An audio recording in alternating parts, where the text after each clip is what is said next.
Hello दोस्तों, स्वागत है आप सभी का आपके अपने YouTube चैनल सूरज सर टॉक में। और आज हम पढ़ने जा रहे हैं रीजनिंग का एक बहुत बढ़िया हर एग्जाम में बार बार पूछे जाने वाला टॉपिक जिसका नाम है स्लॉग। स्लॉग में बहुत सारे बच्चों को डाउट रहते हैं।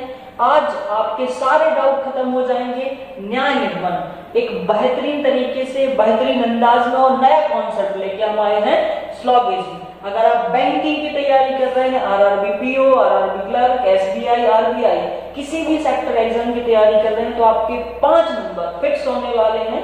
चलिए आज हम पढ़ेंगे स्लॉग। हिंदी में बोला जाता है इसको न्याय निगमन।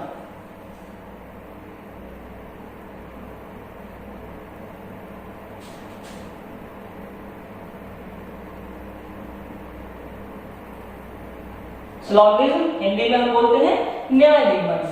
तो इससे जो क्वेश्चन पूछे जाते हैं ना, वो 5 क्वेश्चन पूछे जाते हैं बैंकिंग में। और कितने नंबर के सर? 5 मार्क्स के। तो आज आपके 5 नंबर, वो भी 5 सेकंड में। बने रहिए 10 मिनट तक। 5 सेकंड में 5 क्वेश्चन कैसे सॉल्व करना है वो हम आज को आप सिखाएंगे। चलिए, यदि आप अभी तक बना रहे थे वेन डायग्राम से, तो आज आपको वेन डायग्राम से नहीं बनाना है।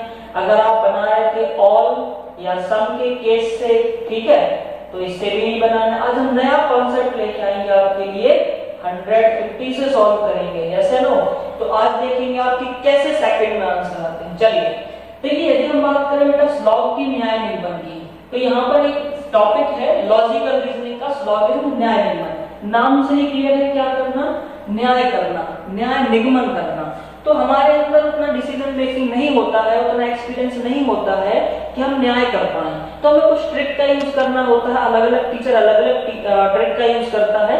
हम अपने तरीके से सॉल्व करेंगे, बहुत ही बेहतरीन तरीके से, ठीक है। चलिए स्लॉग की अगर हम बात करें तो देखिए, क्वेश्चन की अगर हम बात करें तो सबसे पहले आपको 1 या 2 या 3 स्टेटमेंट गिवन होते हैं और कुछ आपके कंक्लूजन्स गिवन होते हैं, निष्कर्ष गिवन होते हैं, यस या नो, कथन और निष्कर्ष। तो पहले हम जानेंगे कि कथन क्या होता है, निष्कर्ष क्या होता है। यदि हम बात करें कथन की, स्टेटमेंट की,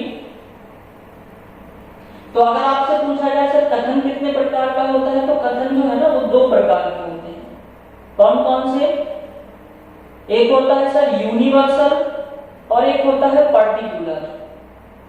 यूनिवर्सल और पर्टिकुलर कथन 2 प्रकार से होते हैं। एक होता है यूनिवर्सल, हिंदी में हम बोलते हैं सार्वभौमिक। पर्टिकुलर मतलब आंशिक या विशिष्ट।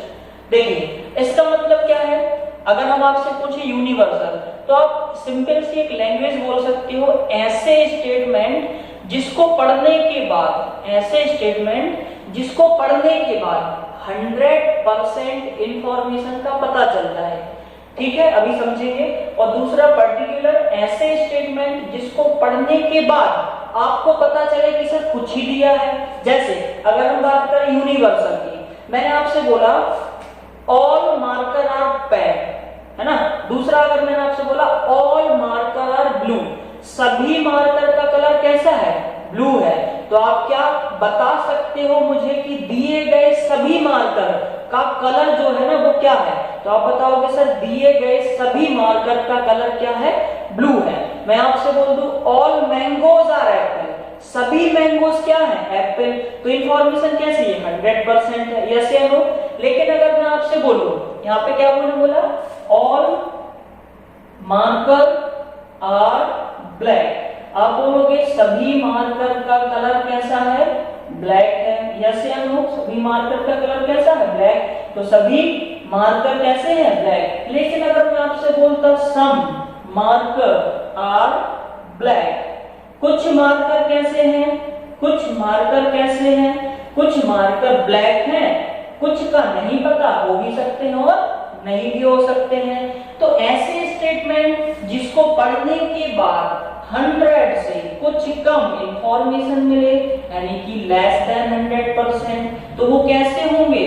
पर्टिकुलर। ऐसे स्टेटमेंट जिसको पढ़ने के बाद 100% इंफॉर्मेशन मिले, वो कैसे होंगे? यूनिवर्सल स्टेटमेंट, यस या नो। समझ में आ रही बात? चलिए, तो अब आपसे कोई पूछे स्टेटमेंट कितने टाइप के होते हैं? 2, यूनिवर्सल और पर्टिकुलर, ऑल और सम। अच्छा, दूसरा आप ऐसे भी बोल सकते थे क्या? नो मार्कर क्या मतलब है? कोई भी मार्कर काला नहीं है। तो इंफॉर्मेशन कैसी है? 100%। क्यों? क्योंकि आपको पता है कि सर दिए गए मार्कर में से कोई भी ब्लैक नहीं है। दूसरा, आप इसको ऐसे भी बोल सकते थे, सम मार्कर आर नॉट ब्लैक। क्या मतलब है? कुछ मार्कर क्या है सर? कुछ मार्कर ब्लैक नहीं है, बाकी का नहीं पता, हो भी सकता है और नहीं भी हो सकता है। यस या नो? तो आपने सीखा स्टेटमेंट कितने टाइप से होते हैं सर? दो। कौन कौन से?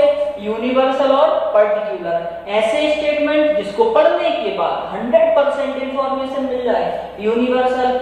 ऐसे स्टेटमेंट जिसको पढ़ने के बाद कुछ कम इंफॉर्मेशन मिले, पर्टिकुलर। यूनिवर्सल की दो फॉर्म होती है, एक ऑल से स्टार्ट होगा तो 100%, दूसरा नो से होगा तो 100%। पर्टिकुलर सम से स्टार्ट हुआ तो 50, दूसरा सम और नॉट, सम नॉट वाले में भी क्या होता है?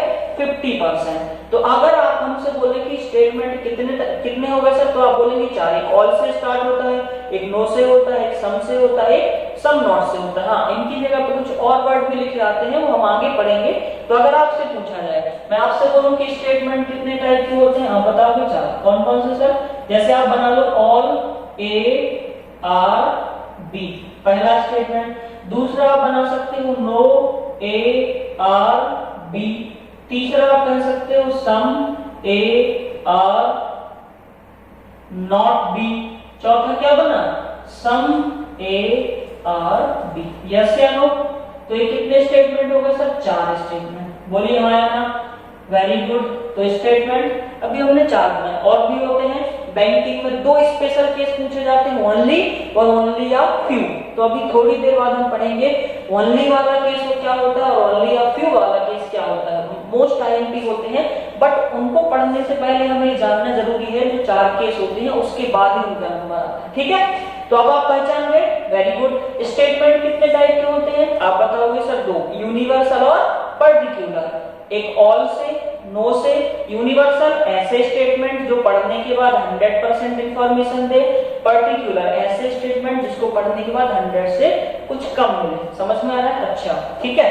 तो देखिए, कहा जाता है कि जिंदगी में तपिश कितनी भी हो, जिंदगी में तपिश कितनी भी हो, कभी हताश मत होना, क्योंकि धूप कितनी भी तेज हो, समुंदर कभी सूखा नहीं करते, समुंदर कभी सूखा नहीं करते।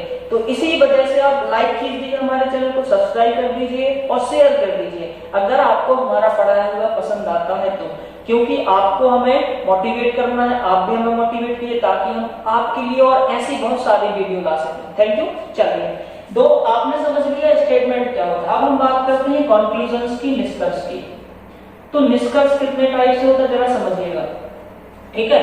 देखिए, निष्कर्ष जो है ना, रिजल्ट जो है ना, या तो वो सही होता है या वो गलत होता है, या सही या गलत होने की संभावना होती है। मान लीजिए मेरा आरआरबी का पेपर था, ठीक है? मैं आरआरबी का पेपर देखे ले गया घर पे, तो घर पे बढ़िया सा पापा बाहर खड़े हुए थे, तो पापा जी ने पूछा बेटा कैसा रहा पेपर, पास हो जाओगे या नहीं? तो मैं क्या बोलूंगा? पापा 100% पास हो जाऊंगा। बोलोगे कि नहीं? ठीक है। लेकिन ये भी हो सकता है मैं क्या बोलूं? 100% फेल हो जाऊंगा। या तो पास होगे या फेल होगे, या फिर पास या फेल होने की क्या होती है? संभावना होती है। हो सकता है पास हो जाओ, हो सकता है फेल हो। समझ में आ गई बात? तो अब अगर हम आपसे पूछे रिजल्ट यानी कि कंक्लूजन कितने तरीके से होता है, तो या तो वो 100% ट्रू होगा यानी कि 100% फॉलो, और अगर वो 100% रॉन्ग हुआ तो आप क्या बोलोगे? 100% रॉन्ग या डज नॉट फॉलो, अनुसरण नहीं करता है। तीसरा हो सकता है संभावना हो, may be, can be, possibility. इसका मतलब क्या होता है? संभावना सही या गलत होने की। समझ में आ गई बात? चलिए, तो इतना आपका स्टेटमेंट और निष्कर्ष हो चुका है। चलिए अब आगे पढ़ते हैं हम।